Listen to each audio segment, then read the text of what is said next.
एक कंकर कंकर भी अलग अलग हो गया, एक कंकर कंकर भी विभाजित हो गया, तो भी वो शिवलिंग ही कहलाएगा, शिवलिंग के सिवा कुछ नहीं।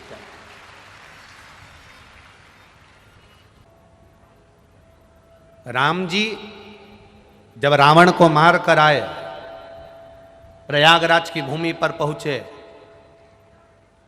गुरु बाबा का दर्शन करने गए तो गुरु बाबा जी ने कह दिया नहीं नहीं नहीं नहीं, तुम पर ब्राह्मण हत्या का दोष लगा है।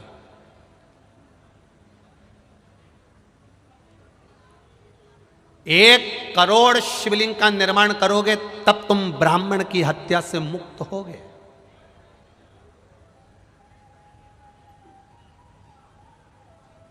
1 करोड़ शिवलिंग का निर्माण करना पड़ेगा तब तुम ब्राह्मण हत्या से मुक्त हो गए। अब राम जी चिंता में पड़ गए कि 1 करोड़ शिवलिंग का निर्माण करने में तुम्हारी पूरी जिंदगी निकल जाएगी। शिव महापुराण कथा। एक शिवलिंग बनाऊंगा, 1 करोड़ शिवलिंग बनाने में पूरा जीवन निकल जाएगा। 1.25 करोड़, 1 करोड़, क्या करा जाए। तब मां गंगा जी से राम जी ने पूछा कि आप बताओ कि शिवलिंग का निर्माण कैसे करा जाए। तो गंगा जी के पास गए। गंगा जी ने कहा चिंता मत करो राम जी, आप गंगा के तट की बालू रेत का शिवलिंग बना लो। उस बालू रेत में छोटे छोटे छोटे छोटे इतने कण होते हैं, मिट्टी का शिवलिंग बना लो। मिट्टी में इतने कण होते हैं, इतने कण होते हैं, मिट्टी में छोटे छोटे ढेर कण हो, बालू में छोटे छोटे ढेर कण।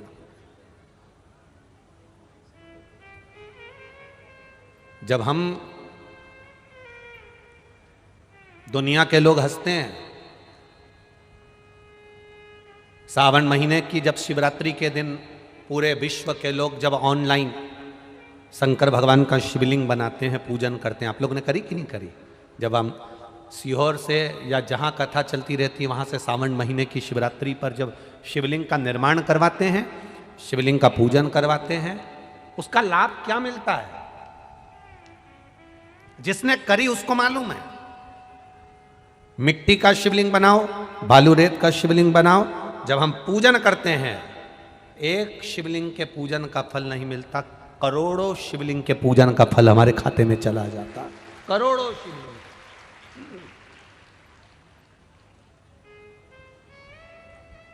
राम जी से कहा कि आप करोड़ों शिवलिंग का निर्माण करो तब तुम ये ब्राह्मण की हत्या से छूटोगे। राम जी ने गंगा जी के कहने पर 1 शिवलिंग बालू रेत का बना लिया, उसमें छोटे छोटे जितने जितने कण थे शिव जी को प्राप्त हो।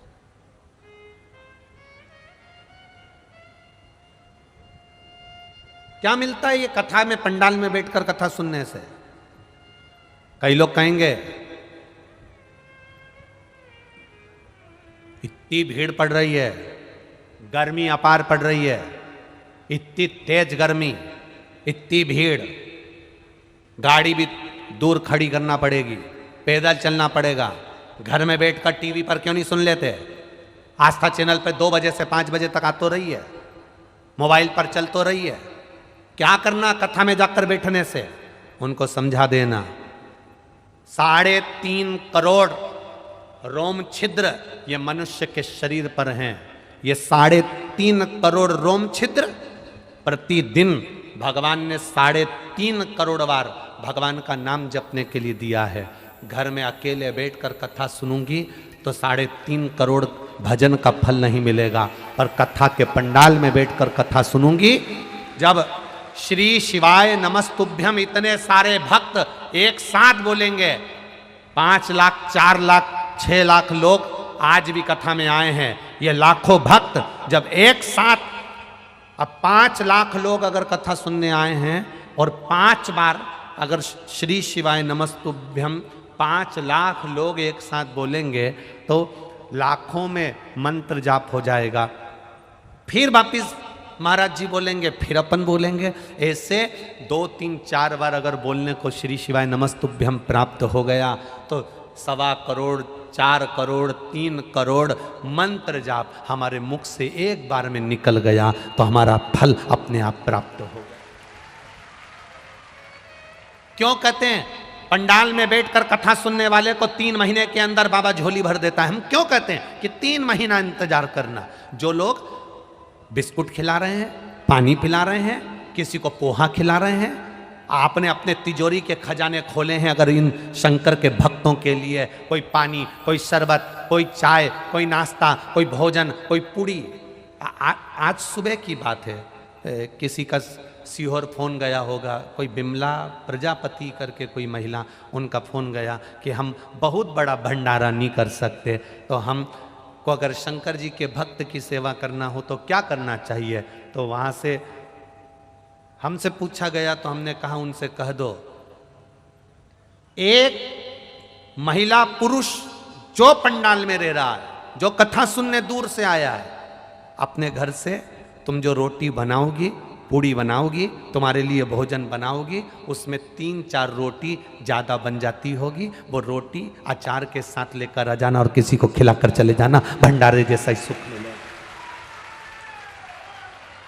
जरूरी नहीं कि आप 4 लाख लोगों को भोजन कराओगे तो भंडारे का सुख मिलेगा, 50,000 आदमी को पानी पिलाओगे तो भंडारे का सुख मिलेगा। अपने साथ में एक पानी की बोतल ज्यादा लेकर आओ, जिससे उठकर जाना नहीं पड़े, किसी को हमारे बीच में आना नहीं पड़े। कोई पानी बांटने वाला हमारे बीच में आएगा तो हमारी कथा छूट जाएगी। एक पानी की बोतल ज्यादा लेकर चलो, किसी को प्यास लगे अपनी पानी की बोतल में से बैसाख के महीने में उसको पानी पिला देना, पूरी जिंदगी भर पुण्यता का फल प्राप्त हो जाए।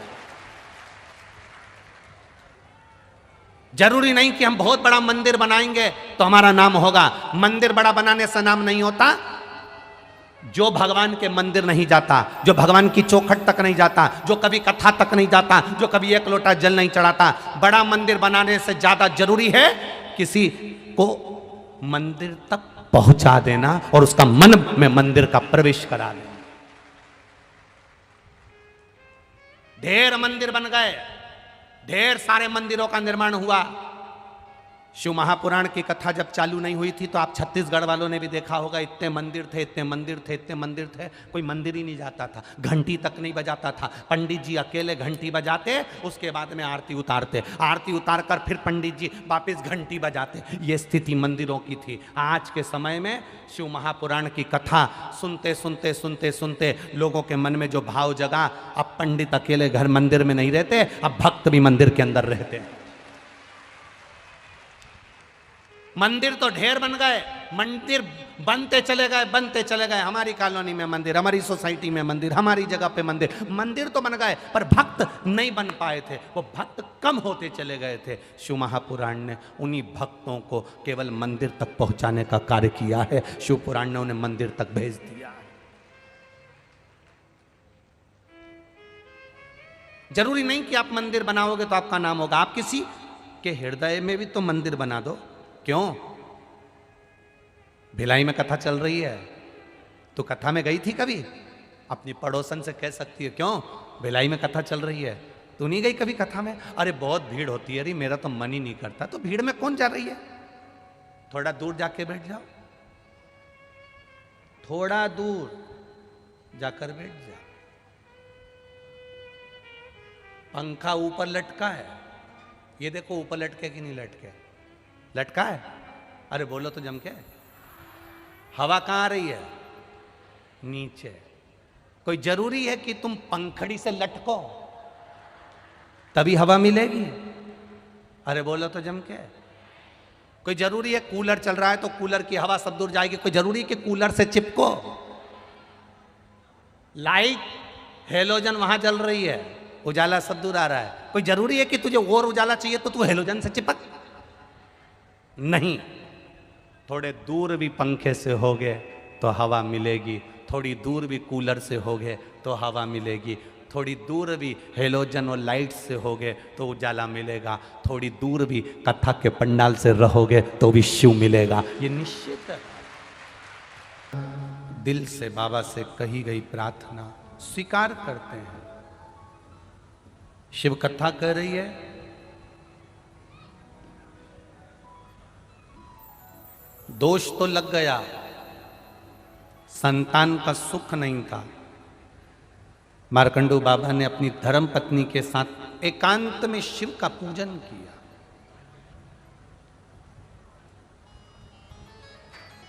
आप जिस गांव में रहते हो, आप जिस नगर में रहते हो, आप जिस शहर में रहते हो, आप जिस क्षेत्र में रहते हो,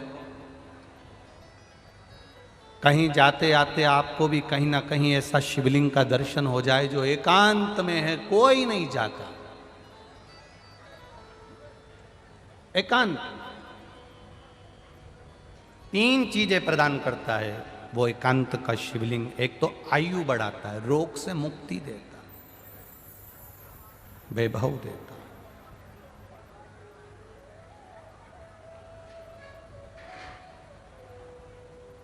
कौन से महादेव कहलाते हैं वो? जम जम के बोलो जरा, एकांतेश्वर महादेव। शिव कथा कर रही है,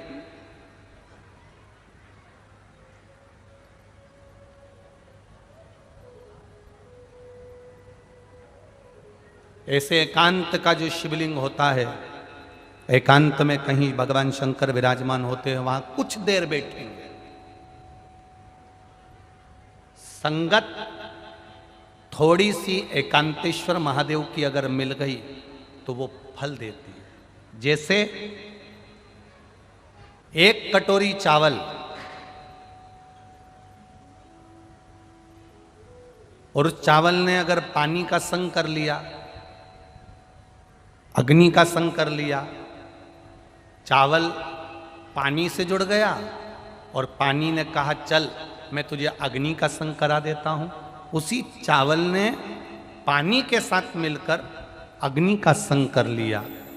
चावल 1 कटोरी था, पानी और अग्नि का संग करने से 1 कटोरी चावल पूरा कुकर भर देता है, 1 कटोरी चावल पूरी भगोनी भर देता है, 1 कटोरी चावल पूरा बर्तन भर देता है।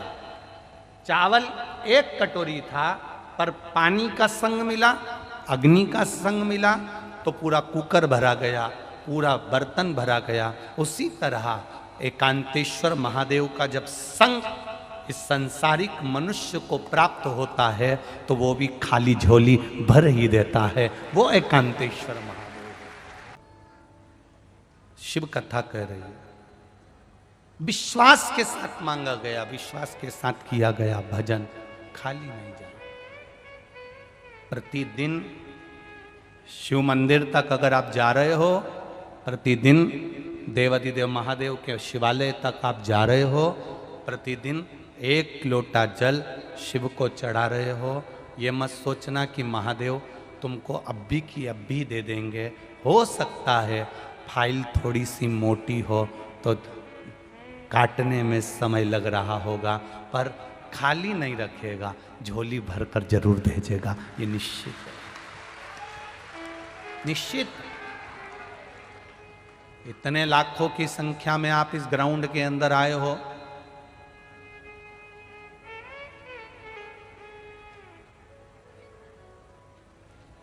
दिनेश जी साहू छुरिया वाले, उनसे बात हो रही थी तो कह रहे थे विनोद सिंह जी ने बहुत मेहनत करी है, गुरुजी पांडे जी ने और विनोद जी ने बहुत पंडाल की व्यवस्था करी गई है। 2 दिन तक पंडाल बढ़ाने की जरूरत नहीं पड़ेगी, पर पहले दिन ही आसार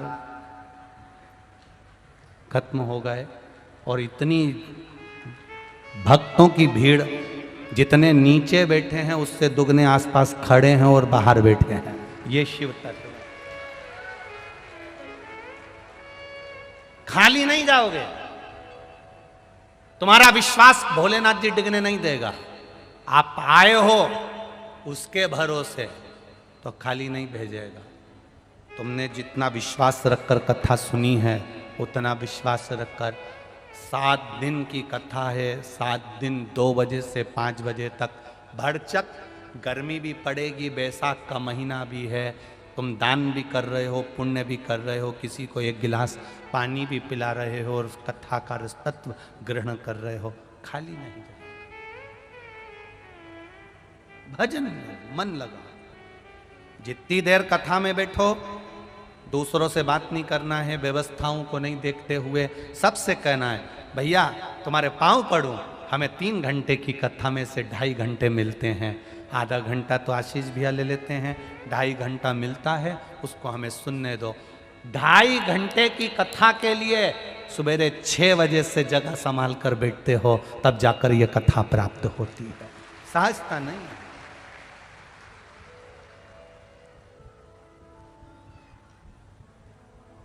भजन में चित्त लगाओ, जितनी देर बैठो उतनी देर तुम्हारे मुख पर श्री शिवाय नमस्ते,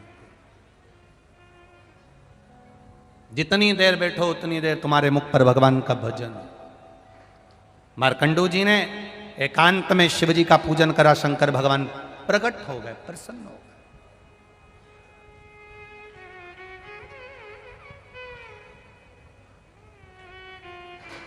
हमसे लोग कहते हैं कुबेरेश्वर धाम की इतनी महत्वता क्यों है, वहां तो अभी शंकर जी भी नहीं, कंकर शंकर है। हम उनसे कहते हैं वो एकांतेश्वर भी है, अगर वो कुबेरेश्वर है तो एकांतेश्वर भी है।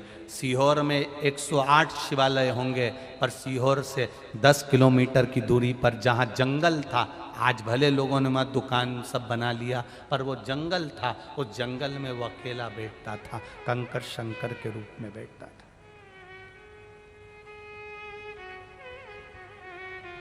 एकांतेश्वर है। एक भाई ने पत्र में लिखा है कि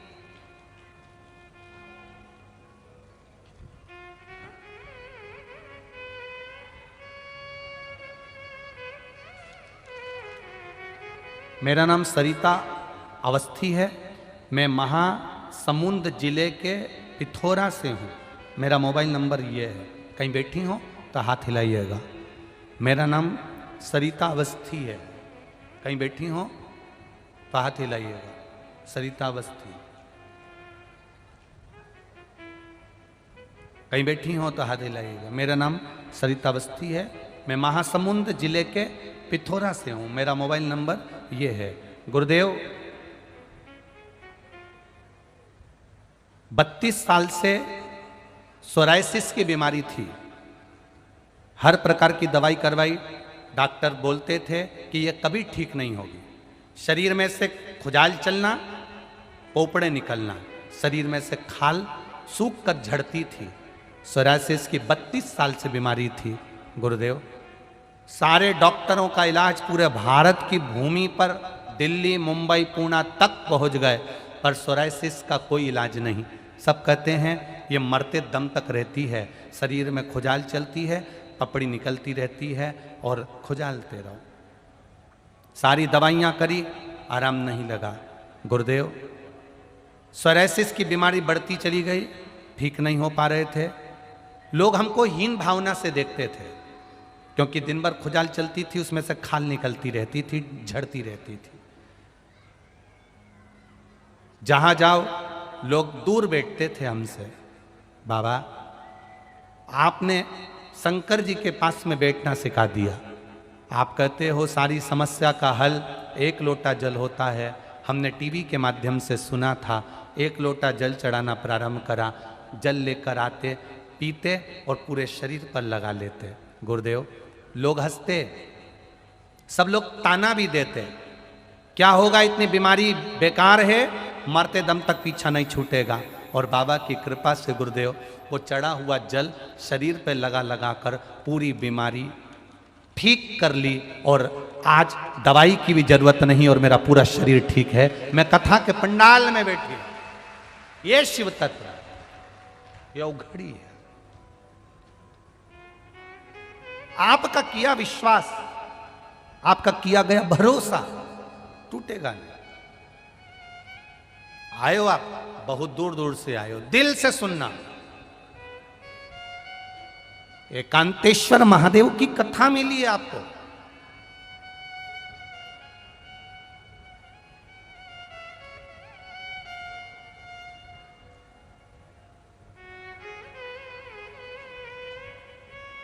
मार्कंडू जी ने पूजन करी, फल मिला। शिव जी ने आकर दर्शन किया, मांगो। मार्कंडू जी क्या चाहिए आपको? संतान नहीं है मेरे यहां, औलाद नहीं है। औलाद नहीं है? नहीं। क्यों चिंता करते हो? कैसी संतान चाहिए? चिरंजीवी। अगर संतान दूंगा चिरंजीवी तो वो अच्छे लक्षण की नहीं रहेगी। और एक संतान अगर मैं दूंगा आपको जो तुम्हारे यहाँ केवल कुछ वर्ष 12 वर्ष की अवस्था में मर जाएगी, बड़ी ज्ञानवान होगी, तुम्हारा नाम रोशन करने वाली होगी। कैसी संतान चाहिए तुमको, बोलो। एक संतान वो होती है जिसकी लंबी आयु होती है और दुनिया को दुख देती है। एक संतान वो होती है आयु कम होती है और दुनिया को सुख देती है। आपको कौन सी संतान चाहिए? मार्कंडू जी ने कहा जो दुनिया को कष्ट दे ऐसी संतान नहीं चाहिए। भले मेरी औलाद की उम्र कम हो, भले मेरे बच्चे की उम्र कम हो, पर दुनिया को सुख पहुंचाए ऐसी संतान दीजिए। भगवान ने एक बेटा दे दिया जिसका नाम मार्कंडेय हुआ। अवस्था है छोटी, बड़ा ज्ञानी, बड़ा विद्वान। 10 वर्ष की आयु हो गई, मालूम पड़ा कि ये तो मर जाएगा। 12 वर्ष की केवल आयु है इसकी, क्या करा जाए? एकांत में शिवलिंग का पूजन कर कर अगर बेटा मिल सकता है तो एकांत में शिवलिंग का पूजन कर कर बेटे की उम्र भी बढ़ सकती है, यह निश्चित है। अभी आपको कथा में कहा एकांत का शिवलिंग उम्र बढ़ा देता है। एकांत का शिवलिंग हमारी रोग मिटा देता है। एकांत का शिवलिंग हमारा वैभव प्रदान कर देता है। एकांत है। मैं आपसे निवेदन करना चाहूं, इस व्यासपीठ से आप लोगों से कहना चाहूंगा, आप जब अपने गांव से कहीं जा रहे हो, घर से कहीं जा रहे हो, नगर से कहीं जा रहे हो, शहर से कहीं जा रहे हो, क्षेत्र से कहीं जा रहे हो, और गाड़ी से जा रहे हो, मोटरसाइकिल से जा रहे हो, कहीं आपको कोई ऐसा शंकर जी का मंदिर होटला दिख जाए जो अकेला कोई नहीं हो, तो आप गाड़ी वाले से कहना 10 मिनट रोक ले, 5 मिनट रोक ले, 5 मिनट। आपके पास में जल भी नहीं है, आपके पास में बेलपत्र भी नहीं है, आपके पास में चढ़ाने का कुछ भी नहीं है, मत होने दो। पर एकांत का कोई शिवलिंग मिल जाए, उसके पास जो पेड़ पौधे लगे हों उसकी पत्ती तोड़कर भी शिव जी को चढ़ाकर अपने दिल की बात कहकर चलते बनना, काम सफल। एकांतेश्वर है।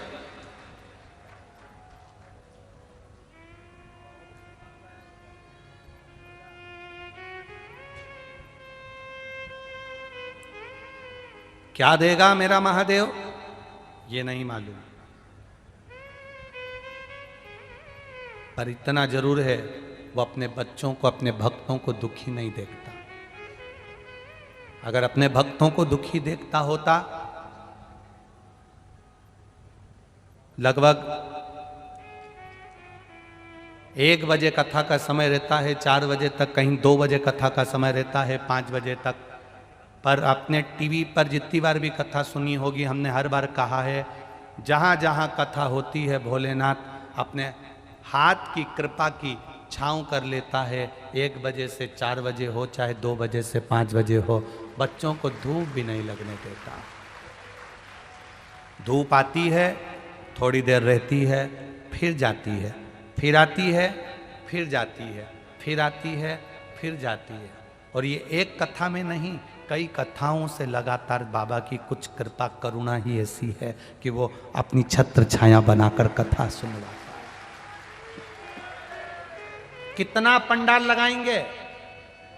ये यजमान परिवार पांडे जी हो, विनोद जी हो, या अभी महाराष्ट्र में 1 दिन के लिए कथा करने नंदुरबार गए, वहाँ रघुवंशी जी हो, कितना पंडाल लगाएंगे?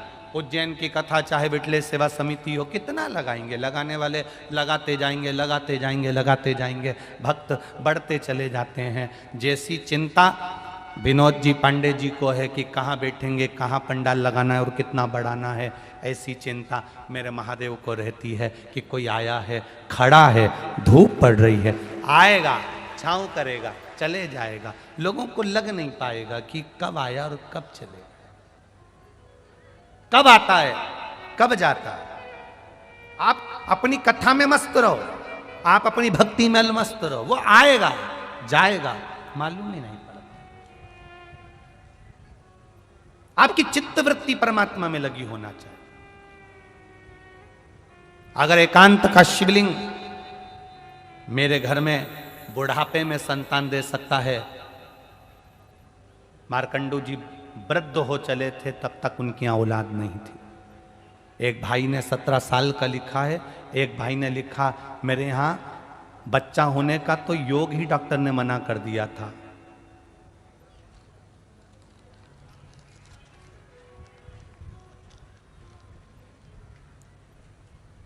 मैं समरी देवांगना, पति राजेंद्र देवांगना, तुलसीपुर निवासी हूं। मेरा मोबाइल नंबर ये है। कहीं बैठे हैं आप ही हैं? दोनों हाथ हिला दो एक बार ऐसे। मैं समरी देवांगना, पति राजेंद्र देवांगना, तुलसीपुर निवासी हूं। मेरा मोबाइल नंबर ये है। 10 साल से संतान का सुख नहीं था। संतान लाए हो साथ में? उसको थोड़ा सा ऊंचा कर दो। 10 साल से संतान का सुख नहीं था। पहली बार जब डॉक्टर को दिखाया था तो उन्होंने कह दिया था तुम्हारे यहाँ कभी औलाद नहीं होगी, क्योंकि तुम्हारे यहाँ संतान के योग नहीं है, गर्भस्थ कुछ समस्या के कारण तुम्हारे यहाँ औलाद नहीं होगी। पर बाबा ने 10 साल बाद 1 लोटे जल का पान कर कर और एक सफेद आंकड़े की जड़ से संतान की प्राप्ति हुई है। प्रणाम करने के लिए 10 साल बाद दी। उसको थोड़ा सा ऊंचा कर दो एक बार। हर हर महादेव। बैठिए बैठिए। ये शिव तत्व है। जब सारी आस समाप्त हो जाए, जब सब दूर से आस छूट जाए, तब मेरे बाबा दया करना, मैं तेरे भरोसे हूँ, मैं तेरे भरोसे हूँ। आता है आप लोगों को? जरा एक बार जम के बोलिएगा, मेरे बाबा